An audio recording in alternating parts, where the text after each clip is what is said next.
Identifier बनाने के नियम क्या है। वैसे मैं बता दूं, जो पीडीएफ भेजा है पेज 299 पे, आप पढ़ लीजिएगा एक बार अच्छी तरीके से। तो हम नियम लिखवा नहीं रहे हैं, उनको समझना जरूरी है, प्रोग्रामिंग की चीज़ें हैं। और आपको जो मैंने वो भेजा है कॉपी के पेज के इमेज भेजी है, फोटो, उससे आपको नोट करना है। तो 1 बाय 1 उससे नोट करते चलेंगे, पीडीएफ से पढ़ते चलेंगे, मिला लेंगे, थोड़ा और समझ में आ जाता है।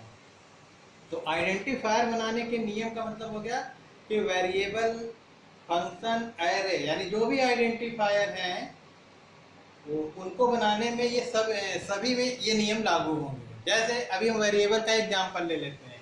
पहला ये है कि आप अंग्रेजी का कोई भी अल्फ़ाबेट यूज कर सकते हो। जैसे एग्जांपल के तौर पे हमें आइडेंटिफायर बनाना है तो इंट a, b, c ले सकते हैं, या हम वेरिएबल इंट कैपिटल A भी ले सकते हैं, ठीक है। पर आपने देखा होगा जब हम लोग प्रोग्रामिंग करते हैं तो ज़्यादातर हम लोग कहते हैं कि स्मॉल लेना चाहिए। वैसे गुड प्रोग्रामिंग प्रैक्टिस के लिए वेरिएबल वगैरह स्मॉल लेटर में ही लिए जाते हैं, पर आप ले सकते हो कैपिटल में।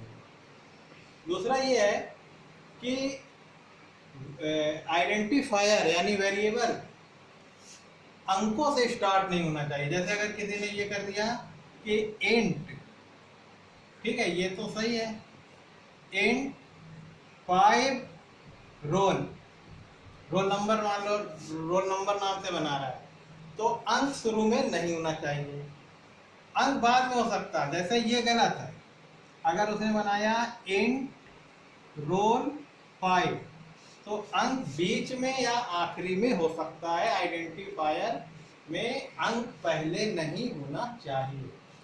दूसरी बात है कि आइडेंटिफायर एक अक्षर का हो सकता है, कोई शब्द हो सकता है, और अंग्रेजी में स्पेलिंग से कोई मतलब नहीं है। यानी जैसे कोई अगर हम लिख रहे हैं कि रिजल्ट नाम से आइडेंटिफायर बना रहे हैं, तो किसी बच्चे ने रिजल्ट में मान लो यू भूल गया और टी लगा दिया, तो कोई गलत नहीं माना जाएगा, क्योंकि प्रोग्रामिंग में कोड जो है आइडेंटिफायर जो आप स्पेलिंग लिखोगे वही मान लिया जाएगा। लेकिन शर्त ये रहेगी कि अगर आपने ERSLT लिखा है तो प्रोग्राम में जहां जहां यूज करो आप यही स्पेलिंग लिखो। कहने का मतलब अंग्रेजी की ग्रामर इसमें चेक नहीं होती है, बस क्रम सही होना चाहिए।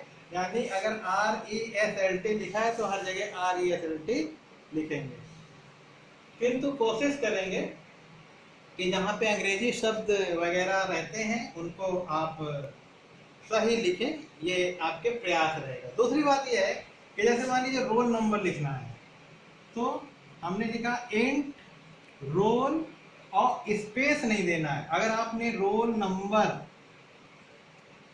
लिखा और स्पेस दे दिया तो ये गलत है, ठीक है। ये सही है, ये भी सही है।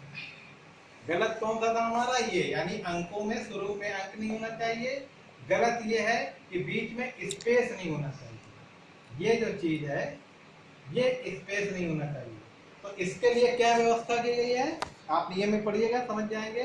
अगर आपको स्पेस देना है तो आपको लिखना है इंट रोल और अंडरस्कोर नंबर, ठीक है, ध्यान रहे। नंबर यानी कभी भी दो शब्दों के बीच में अगर हमें स्पेस देना है तो ये अंडरस्कोर, ध्यान दें, डैश नहीं है, अंडरस्कोर है। डैश और अंडरस्कोर में आप अंदर समझ जाए कीबोर्ड में। जैसे अगर हमें लिखना है रोल और ये हो गया डैश, डैश लगाएंगे तो बीच में गलत हो जाएगा, डैश बीच में होता है। आपको क्या करना है, ये कहलाता है एक छोटा सा लाइन आती है छोटी सी, इसको बोलते हैं अंडरस्कोर। ये बहुत इंपॉर्टेंट है, क्योंकि जब आप प्रोग्रामिंग करेंगे तो ये छोटी छोटी चीजें अगर गलती करेंगे आप तो प्रोग्रामिंग में एरर आएगी। एक और इंपॉर्टेंट चीज, आइडेंटिफायर एक ही नाम का नहीं होना चाहिए प्रोग्राम में।